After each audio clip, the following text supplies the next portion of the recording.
Let's take a closer look at some of these issues and the issue of Giuliani's role so far as one of President Trump's attorneys and what he's been saying. We're joined by political analyst Peter Mathews, a political science professor at Cypress College in Los Angeles. Peter, good to see you. Let's begin with Rudy Giuliani.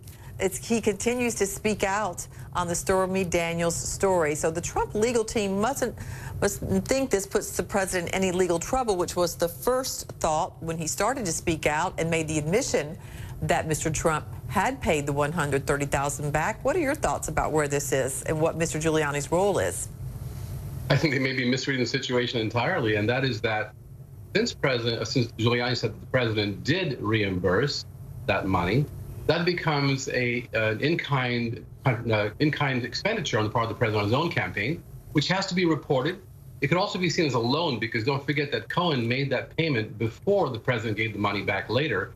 That's considered a loan period. And when someone as a candidate lends his campaign a certain amount of money, and this is above the limit, by the way, the limit is only $2,700 for each individual donation, but the person can lend his own campaign unlimited amounts. Still, he has to report that, and a loan has to be reported, as does an expenditure. And it looks like President Trump violated both of those. Those timeframes are correct. I think those guys are reading it wrong, the legal team. So Mr. Giuliani, though, continues to be out there. He made the rounds on the morning news shows here in the U.S. over the weekend. So clearly, this is someone that Mr. Trump seems to like putting out there for him. Yes, I think there's a reason for that, and that is that they're going to start fighting this battle on the political level now. They might figure out the legal side of it, it may go one way or the other, but the political side is that President Trump's top priority now is to make sure that the Democrats do not win the House back in the fall. If they do win the House back, his chances of getting impeached are really, really high, even higher than getting convicted or indicted by Mueller. Indicted by Mueller. The chances of him losing his seat, his presidency, based on impeachment are much higher if the Democrats take over the House. That's their top priority. They're trying to whip up their support by going out and saying these things to get their own loyal followers to vote and say, you better vote for us and get out there, folks, because otherwise the presidency is threatened by impeachment. I think they're playing a tactic, a political tactic here. Yeah, follow the midterms. Let's pivot to two major international issues we just mentioned on the president's plate. First, North Korea put out a statement indicating emphatically it wasn't sanctions or pressure by the U.S. that got them to the agreement with South Korea. Is that specifically directed at this White House? Absolutely, because the White House was insinuating, it actually came out and said it was President Trump's tough actions with North Korea, his tough rhetoric, and the sanctions that he was encouraged other countries in the UN to put on North Korea. That's what brought them to the table. North Korea says, no, this is not what brought us to the table. We're a free agent. We're deciding to come to the table because it's for a mutual advantage. If you want to treat us respectfully as a mutual equal in negotiations, that's fine.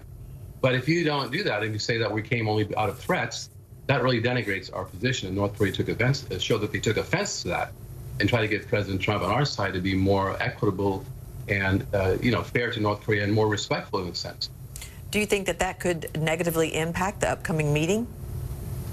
It really could. If Kim Jong-Un wants to let that impact it, it really could impact it. That's why I would really warn the President of the United States, as well as the North Korean leader, to be more measured and careful in their words right now, because the critical juncture is leading up to the possible solution here, where both sides and the third side, South Korea and North Korea, get together, and the United States and the United Nations sign a peace treaty, ending the Korean War finally.